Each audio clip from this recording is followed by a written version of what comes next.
الله الرحمن الرحيم الحمد لله وكفى والسلام على عباده الذين اصطفى أما بعد قال الله تعالى في كلامه العزيز أعوذ بالله من الشيطان الرجيم إن الذين آمنوا وعملوا الصالحات كانت لهم جنات الفردوس نزلا خالدين فيها لا يبغون عنها عوضا.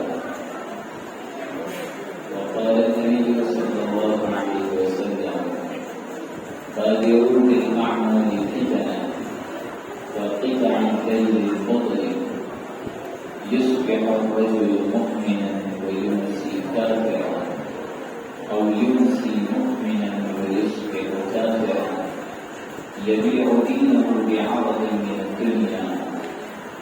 صدق الله العلي العظيم وصدق رسوله النبي الكريم.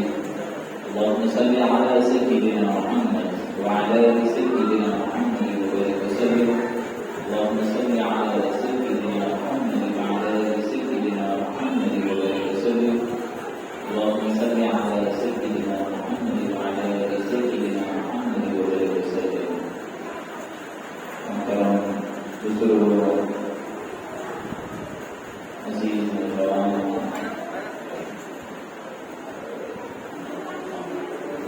سب سے پہلے تو میں اللہ تعالیٰ سے دعا کرتا ہوں کہ اللہ تعالیٰ اس ہونے والے جلسے کو بےحد قبول فرمائے. ہم نے طلبا نے جو کچھ پیش کیا ہے، اللہ ان طلبا کے حق میں، ان کے والدین کے حق میں اور تمام بستی والوں کے حق میں اسے سفر آخرت بنانا، آخرت میں نجات کا ذریعہ اور سبب بنانا. دیکھیے، اس دنیا میں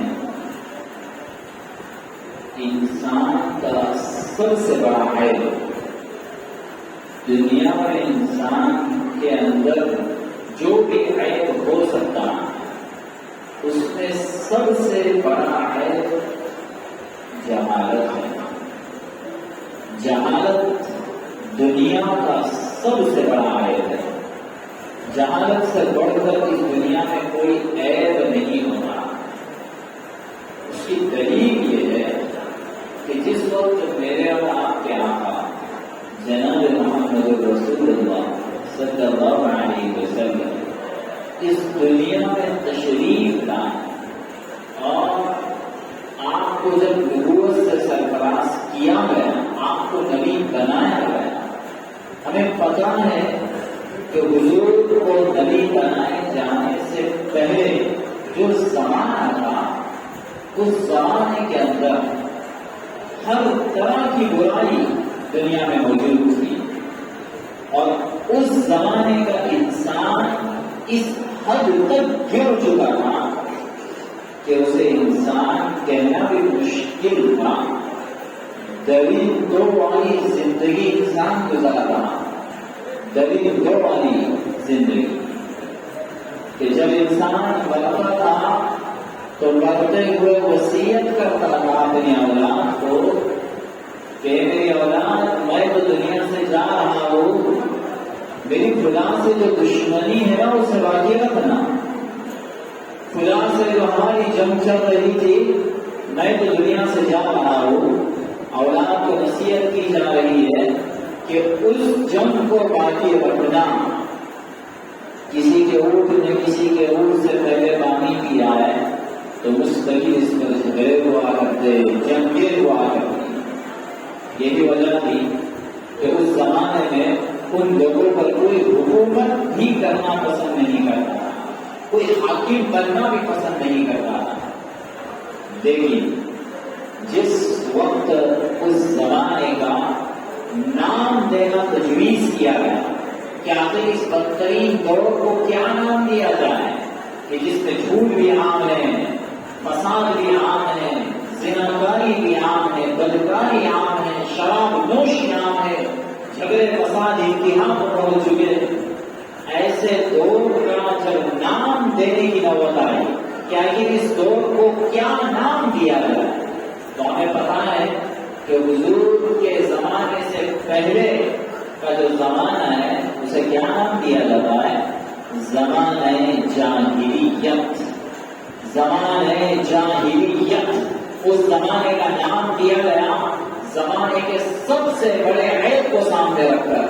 یاد رکھیے یہ جتنے عیوب جو اس زمانے میں موجود تھے اس کی بنیاد چونکہ جہالت تھی کہ انسان کی زندگی میں جب جہالت ہوتی ہے تو کہا جاتا ہے کہ جہالت ساری برائیوں کی ماں ہوتی ہے۔ جہالت بہت ساری برائیاں جنم دیتی ہے انسان کی زندگی میں۔ یہی وجہ ہے کہ انسان جب علم سے دور ہوتا ہے اور جہالت والی زندگی گزارتا ہے تو اکثر ایسا ہوتا ہے کہ ایک پڑھے لکھے شخص کو، ایک باشعور انسان کو سب سے زیادہ تکلیف اس آدمی سے ہوتی ہے، اس کے رویوں سے ہوتی ہے جس کی زندگی میں علم نہیں ہوتا، جس کی زندگی علم سے خالی ہوتی ہے، جہالت بھری زندگی ہوتی ہے۔ تو سب سے پہلے جو ہم اہل بستی سے گزارش کریں گے وہ یہ ہے کہ ہم اپنے ننھے منھے بچوں کو بہتر سے بہتر تعلیم دیں، بہتر سے بہتر تعلیم دیں۔ دیکھیے آج کا مسلمان تعلیم کے اعتبار سے یقیناً بہت پیچھے ہے، اور پوری دنیا میں تعلیم یافتہ طبقہ مسلمان کے علاوہ بہت سارے دوسرے مذاہب والے، اس لیے ہم اپنی اولاد کو بہتر سے بہتر تعلیم دلانے کی فکر کریں۔ دیکھیے ہمارے ہاتھ میں ایک جو چیز ہے نا، موبائل، آگے چل کے اس کے بھی کچھ نقصانات ہم بیان کریں گے۔ دیکھیے اس موبائل نے ہماری اولاد کو کس حد تک پہنچا دیا ہے۔ اس موبائل کے بے شمار نقصانات میں سے ہی ایک نقصان تعلیم سے دوری اور تربیت سے دوری ہے۔ دیکھیے غور کرنے کا مقام ہے، سوچنے کا مقام ہے کہ ہمارے وہ بچے جنہیں ہم یہ کہہ کر کہ ابھی یہ بچہ ہے، ابھی یہ بچہ ہے، ابھی یہ بچہ ہے، اگنور کرتے ہوتے، اس پر دھیان نہیں دے رہے ہوتے، اس کی تربیت کی فکر نہیں کر رہے ہوتے، یہ سوچ کر کہ ابھی بچہ ہے، بڑا ہونے کے بعد کچھ سمجھ بوجھ اسے آئے گی، بڑا ہونے کے بعد یہ سمجھ جائے گا۔ ہم بہت ساری تربیت کو جو ہے نا یہ بڑے ہونے پر موقف رکھتے ہیں کہ یہ بڑے ہونے کے بعد اچھے کام کر دے گا، بڑے ہونے کے بعد اچھا بن جائے گا۔ لیکن دیکھیے جو باطل ہے نا، باطل یعنی یہود و نصارہ، اس باطل نے دنیا کے کسی فرد پر محنت کرنے سے یہ پیچھے نہیں رہا۔ دنیا کے ہر فرد پر باطل نے محنت کیا، یہود و نصارہ نے محنت کیا۔ اسے دیکھیے موبائل پر اور موبائل سے پہلے چونکہ ٹی وی کا ایک دور رہا ہے تو موبائل ہو یا ٹی وی ہو، غور کیجیے باطل نے ہر عمر کے لحاظ سے، ہر بندے کے لحاظ سے پروگرام بنا بنا کر ٹی ویوں پر اور موبائل پر ڈال دیا ہے کہ اگر ایک بندہ 50 سال کا ہے، 60 سال کا ہے تو اس کے 50 اور 60 سال کو ملحوظ رکھتے ہوئے انٹرنیٹ پر ایسا مواد بھرا ہوا رہے گا کہ جس کی طرف اس عمر کے لوگوں کی خود بخود توجہ جاتی رہے گی اور وہ اسے دیکھتے رہے گی۔ ایک نوجوان کو کس طرح کے پروگرام میں پھنسایا جا سکتا ہے، باطل نے اس کو بہت اچھی طرح سمجھ لیا ہے کہ نوجوان کو کس طرح کی مہلک بیماریوں میں مبتلا کیا جا سکتا ہے، روحانی بیماریاں کس طرح کے انہیں پروگرام میں دلچسپی ہو سکتی ہے، تو سارا انٹرنیٹ اس سے بھر دیا گیا کہ ایک نوجوان کی زندگی کس طرح برباد ہو سکتی ہے۔ اب آئیے ان ننھے بچوں کی طرف جنہیں ہم ان کے بچپنے کا حوالہ دے کر انہیں چھوڑتے رہتے ہیں کہ جب بھی تربیت کا موقع آتا ہے، جب بھی کسی اچھے کام کے حکم دینے کی نوبت آتی ہے تو ہم یہ تو سمجھتے ہیں کہ ابھی بچہ ہے، یہ چھوٹا ہے، ہم اسے چھوڑ دیتے ہیں۔ باطل نے ہمارے ان ننھے منھے بچوں کو بھی نہیں چھوڑا ہے۔ غور کیجیے، کاش کے اللہ ہمیں یہ سمجھ عطا فرمائے، ہم بیٹھ کر اس بات کو سوچے کہ باطل نے ہمارے ننھے منھے بچوں پر بھی محنت کرنے کے لیے نہیں چھوڑا۔ وہ کس طرح ہمیں سے ہر بندہ جانتا ہے کہ کتنے لوگ ہیں جو جوان ہونے کے بعد یا بڑی عمر کے ہونے کے بعد کارٹون دیکھتے ہیں.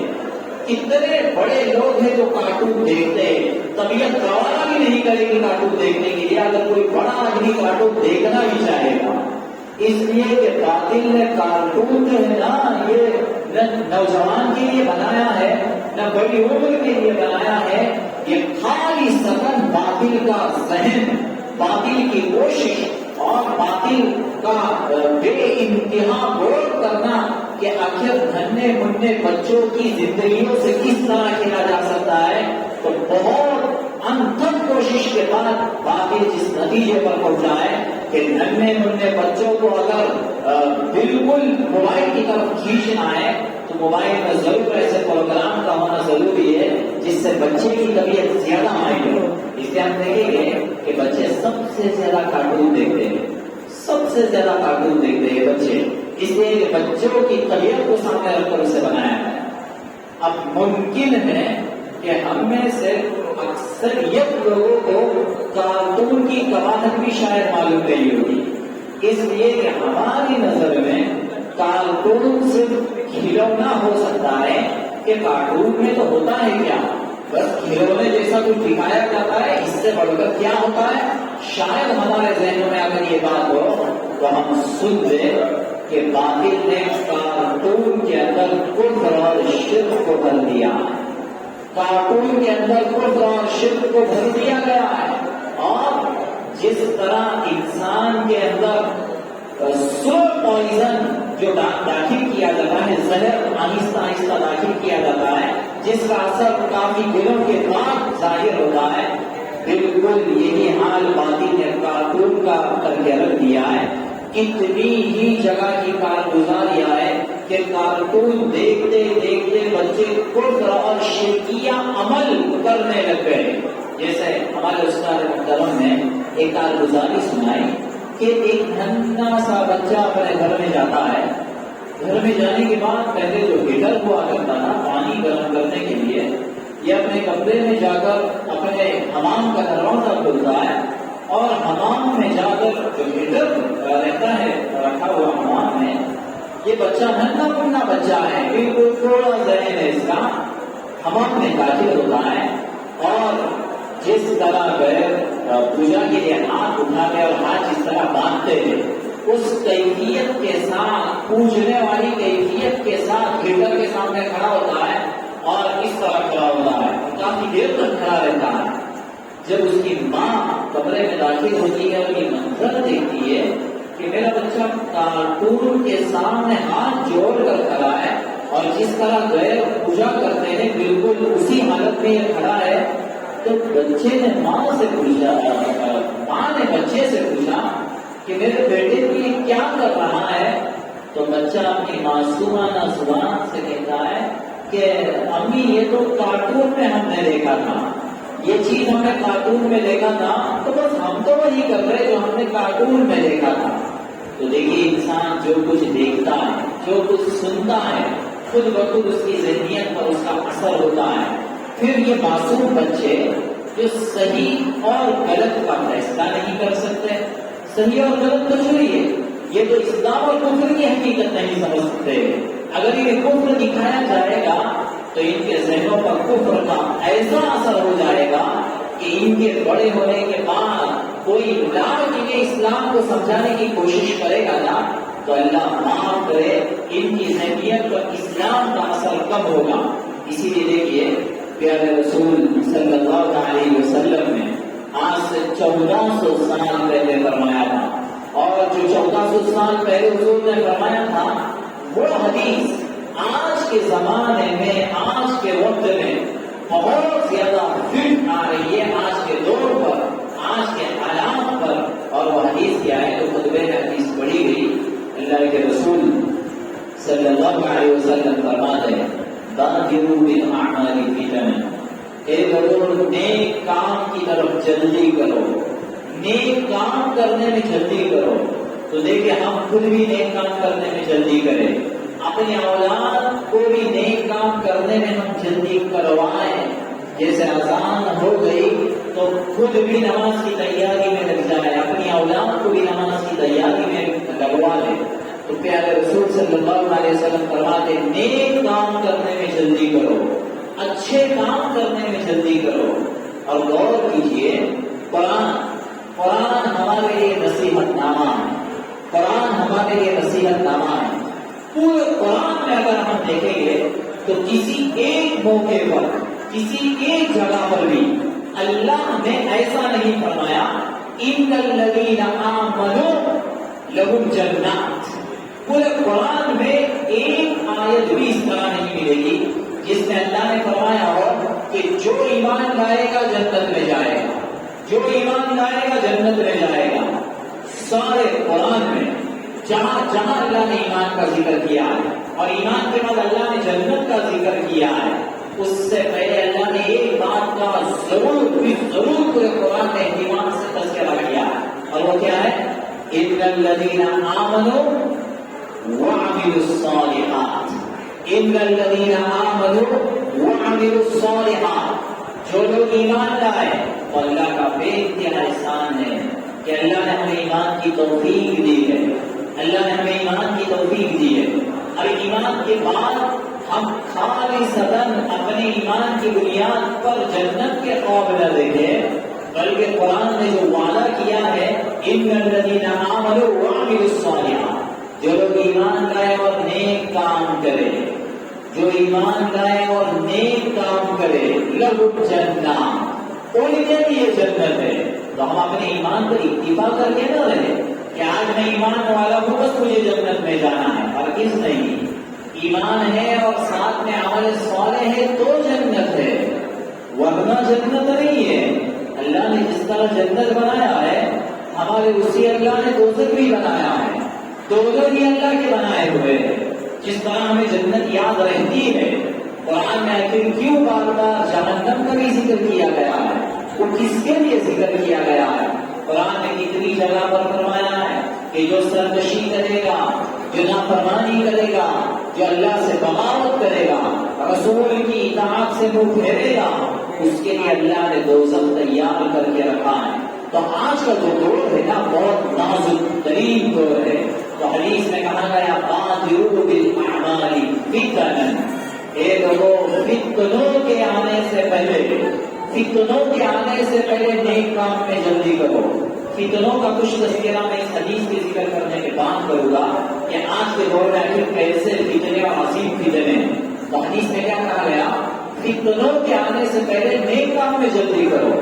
اور آگے جو بات حدیث میں کہی گئی وہ اصل ہمارے ڈرانے کے لیے کہ یصبح الرجل مؤمنا ویمسی کافرا، ایک آدمی صبح کو مسلمان ہوگا، شام ہونے سے پہلے پہلے اپنے ایمان کو چھوڑ دے گا اور کفر کے اندر داخل ہو جائے گا۔ اللہ ہمارے ایمان کی حفاظت فرمائے۔ یہاں سے 1400 سال پہلے حضور نے فرمایا تھا کہ ایک وقت آئے گا کہ آدمی صبح کو مسلمان ہوگا، شام ہونے سے پہلے پہلے اپنے اسلام کو چھوڑ دے گا۔ ایک آدمی شام کو مسلمان ہوگا، صبح ہونے سے پہلے اپنے اسلام کو چھوڑ دے گا۔ اللہ ہمارے اسلام کی، ایمان کی حفاظت فرمائے، ہمارے اولاد کے اور نسلوں کے ایمان کی اور اسلام کی حفاظت فرمائے۔ اس لیے ہمیں بار بار دعا سکھائی گئی، اهدنا الصراط المستقیم صراط الذین انعمت علیہم، یہ ہمیں دعا سکھائی گئی کہ اے اللہ ہمیں سیدھے راستے پر چلا۔ سورہ فاتحہ کی دعا اهدنا الصراط المستقیم، اللہ ہمیں سیدھے راستے پر چلا، اهدنا الصراط المستقیم، سیدھے راستے پر چلا۔ دیکھیے اللہ نے دو راستے رکھے، دو راستے، ایک دنیا کا راستہ، ایک آخرت میں راستہ۔ اور راستے کے لیے عربی میں صراط کا لفظ آتا ہے، صراط، صراط کا معنی ہوتا ہے راستہ۔ اس دنیا میں اللہ نے ہمارے چلنے کے لیے ایک راستہ رکھا ہے اور اس راستے کا نام ہے صراط مستقیم۔ صراط مستقیم، سیدھا راستہ۔ سیدھا راستہ کون سا؟ سیدھا راستہ وہ ہے جو قرآن ہمیں راستہ دکھا ہے، سیدھا راستہ وہ ہے جو ہمارے نبی ہمیں راستہ دکھا ہے۔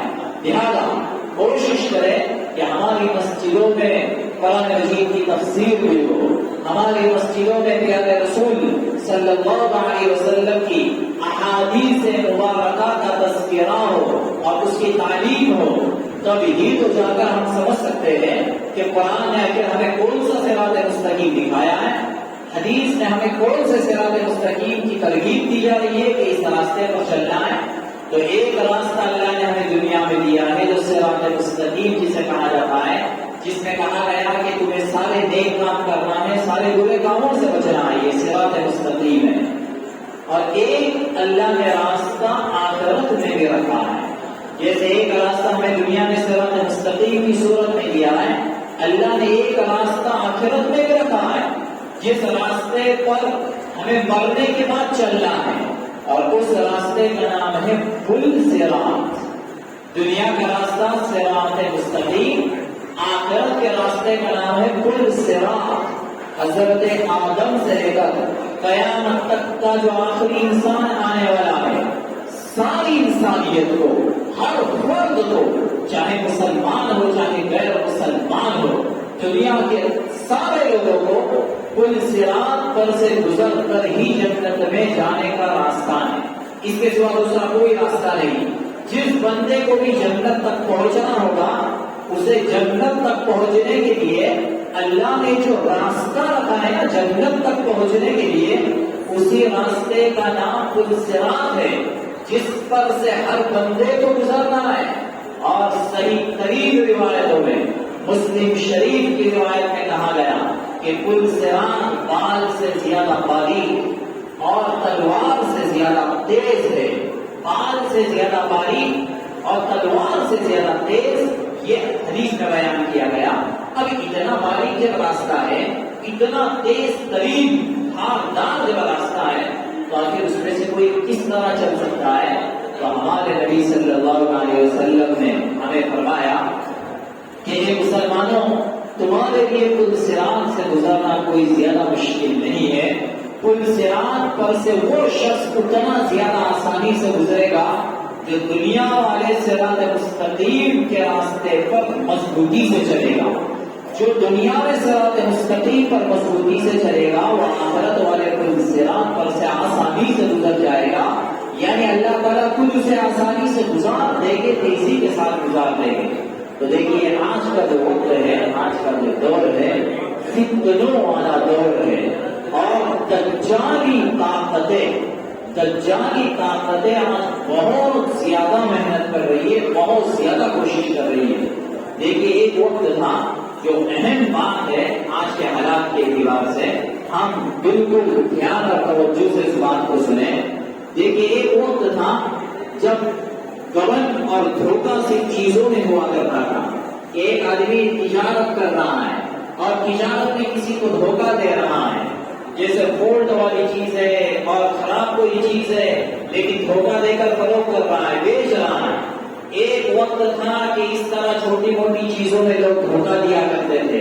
حدیث میں کہا گیا کہ جو اس طرح چھوٹا موٹا بھی دھوکہ دے گا، فلیس منا، وہ ہم میں سے نہیں ہے، دھوکہ دینے والا ہم میں سے نہیں ہے، لہٰذا دھوکے سے ہر بندے کو بچنا چاہیے۔ لیکن آج جو وقت چل رہا ہے نا، یہ چھوٹے موٹے دھوکوں والا نہیں ہے، بڑے بڑے لیول کے آج دھوکے ہیں، اور میں اسے سمجھانا چاہتا ہوں کہ آج کے دور کا جو دھوکہ ہے نا، یہ چیزوں سے آگے بڑھ کر نظریات کے دھوکے کا زمانہ چل رہا ہے۔ نظریات کا دھوکہ، عقیدے کا دھوکہ، اور ہمارے نظر آنے والے ہر چیز کا دھوکہ۔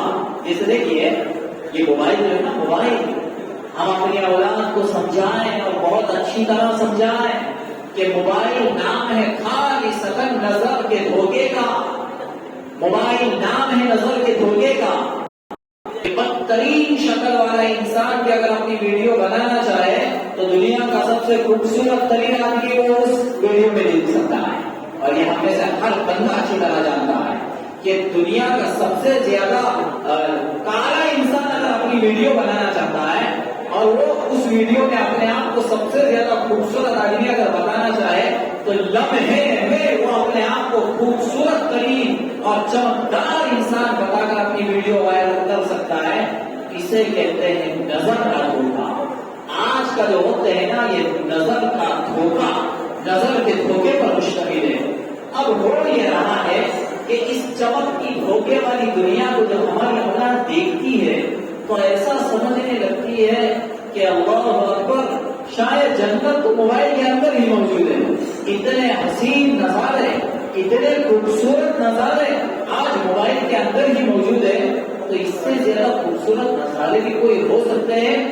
جبکہ وہ سارے خوبصورت نظارے حقیقت میں بدترین نظارے ہوتے ہیں، لیکن بس نظر کا دھوکا ہوتا ہے جو موبائل کے اندر دکھایا جاتا ہے۔ اگر ہم اپنی اولاد کو یہ چیز سمجھا دیں کہ آج موبائل کے اندر صرف اور صرف دھوکا دکھایا جاتا ہے، یہی وجہ ہے دیکھیے کہ آج سے چند سال پہلے موبائل پر اور ٹی ویوں پر چند ایسے پروگرام دکھائے گئے، ظاہر بات ہے موبائل میں اور ٹی ویوں میں جو کچھ دکھایا جاتا ہے سراپا دھوکا ہوتا ہے کہ ایک آدمی ہوا میں اڑ رہا ہے۔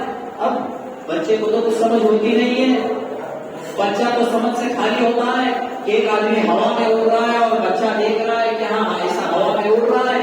آج سے چند سال پہلے اس دنیا میں کتنے بچوں نے اپنی جان سے ہاتھ دھو بیٹھا تھا صرف یہ پریکٹس کرنے کے لیے کہ آخر کوئی بندہ گھوم کر اگر ہوا میں اڑ سکتا ہے تو چلو ذرا ہم بھی دیکھتے ہیں کہ تھوڑا سا گھوم کر ہم بھی اڑتے ہیں کیا۔ اللہ معاف فرمائے، جب دنیا میں اس طرح رپورٹ سامنے آئی تو کتنے بچے ایسے نکلے کہ جو اس دھوکے میں مبتلا، ظاہر بات ہے بچہ تو بچہ ہوتا ہے، جو چیز دیکھے گا اسے حقیقت سمجھے گا کہ ایسا ہو سکتا ہے۔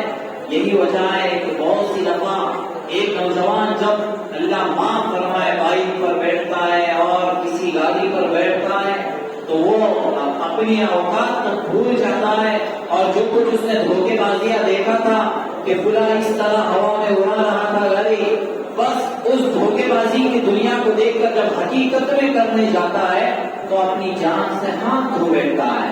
اور اس نے دیکھا تھا کیا؟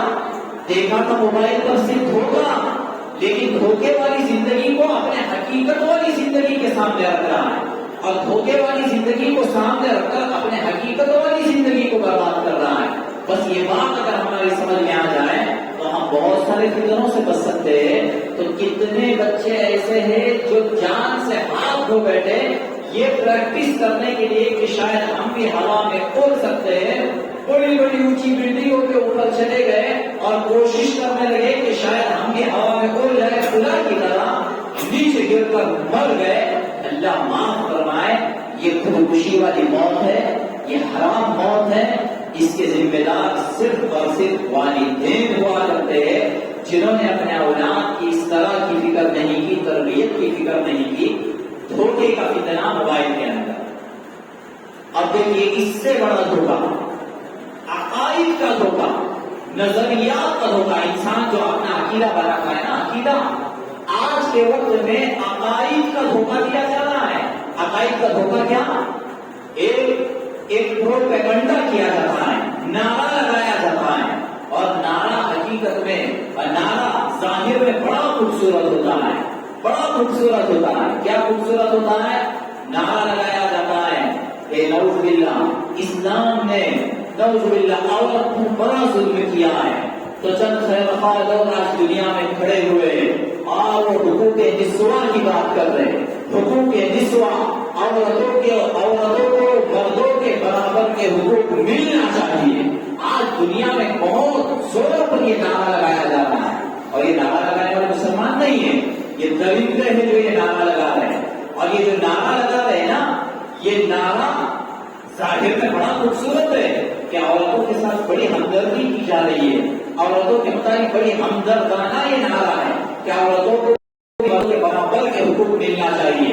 عورتوں پر آخر اتنی اسلام نے کیوں سختی کی ہے کہ یہ گھر کے اندر ہی رہے گی؟ یقیناً یہ وقت نہیں ہے کہ میں اس کو اور زیادہ تفصیل سے سمجھاؤں، ورنہ یہ باتیں اتنی زیادہ مطول ہے اور یقیناً ہمیں سمجھنے کے لائق ہے، اس لیے کہ آج ایک مسلمان کے دل میں ہی اسلام کے متعلق شبہات ہیں۔ اللہ اکبر! اگر مسلمان کے دل کے اندر اگر اسلام سے متعلق شبہات آ جائے تو پھر دنیا میں آخر کون سا انسان ہوگا جو شرع صدر کے ساتھ اسلام پر عمل کرے گا. ایک مسلمان ہی ہے جو اسلام کو ماننے والا ہے. اب مسلمان کے دل میں اگر اسلام کے متعلق خدشات آ رہے اور پروپیگنڈے کے وجہ سے دل کے اندر اور ذہنوں کے اندر شکوک اور شبہات آ رہے تو یقیناً یہ بڑی ناانصافی ہوگی کہ اسلام کو ماننے والا ہی اسلام پر مطمئن نہیں ہے. جو اسلام کو ماننے والا ہے وہ اسلام پر مطمئن نہیں ہے. یقیناً یہ بڑے خسارے کی بات ہوگی. تو آج دنیا میں اس طرح کے جتنے نعرے لگائے جا رہے ہیں نا اسلام کے خلاف، حقیقت میں ان نعروں کے پیچھے جیسے حقوق کے نسواں ایک نعرہ ہے اور ان کا اپنا ایک عقیدہ ہے، لیکن اس میں دھوکہ کیا ہے پتا ہے؟ دھوکہ یہ ہے کہ حقوق کے نسواں کے نام پر عورتوں کو گھر سے باہر نکالا جائے اور نعوذ باللہ ان کی عزتوں کے ساتھ کھیلا جائے، اس لیے کہ جب تک عورت اسلام کی تعلیم کے مطابق گھر کے اندر رہے گی، غیروں کو بھی پتہ ہے